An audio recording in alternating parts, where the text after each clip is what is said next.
Ron to come up from the Lansdowne Conservancy, just to follow up from the last meeting we had. There were some issues about how we're dealing with some crime in Lansdowne as a whole, in the area as a whole, and whose responsibilities and to take care of the graffiti and that kind of thing. And so Steve Hahn has been working on this and can provide a short update. Also want to recognize Supervisor Eugene Delgado has gotten here as well in the Sterling area. So thank you also for coming.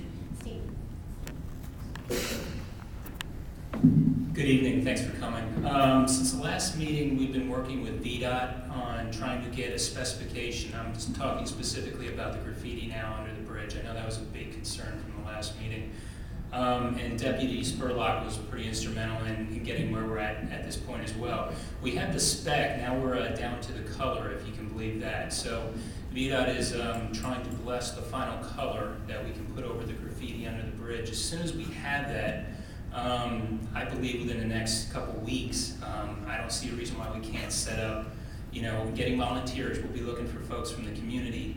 We'll get in touch with the HOA. If anybody's interested, go down there on a Saturday or Sunday afternoon and just cover this graffiti up. Deputy Spurlock has a lot of ideas on this. Unbeknownst to me, I guess the darker the color, the better, because it doesn't show the shadowing and things like that, so there's a science to this. The other thing that the Conservancy is doing, we have landscape crews that take care of Riverside Parkway. I've asked them to not only pick up the trash under the bridge, but during the season of taking care of the grass, they're going to keep an eye on it once the graffiti's eradicated, and then they'll report to our community safety committees or whoever we have going to be doing that. Excuse me. The other point that the Conservancy is going to try to do from a safety standpoint, it seems like all the residential subsets, if you will, within the community have their own neighborhood watch and different things. The Conservancy is going to try to get all the non-residential folks that are members of the campus, all the commercial vendors, things like this, to get a communication system going as well. So that the wheels are moving on that. We're hoping to keep that moving as quickly as possible.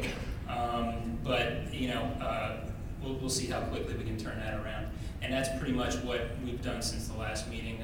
Got the fence taken care of down there, and we'll just keep an eye on that area to make sure that everything stays clean and we don't show an area that looks open to folks to go underneath there. I don't know how we prevent that, frankly. It's an open area. There's folks that walk dogs down there. It's meant to be hiked on. It's part of the Goose Creek Scenic Advisory Board area. It's part of Loudoun County Parks and Rec area. So enjoy it. I know we talked about it. If you see something strange down there or out of place, like the deputy said, please call. I mean, you folks are here around the clock. I mean, you're our eyes. So if you see something, call in.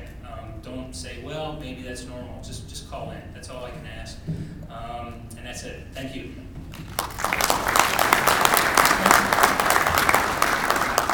Also, a follow-up from the last meeting, there was a question about down on the other side of Lansdowne, the access to Elizabeth Mills Park, about having a gate there to keep people out of that parking lot during the overnight hours. And so Parks and Recreation is working on that and trying to coordinate with the golf maintenance folks to be able to open that and close that each day.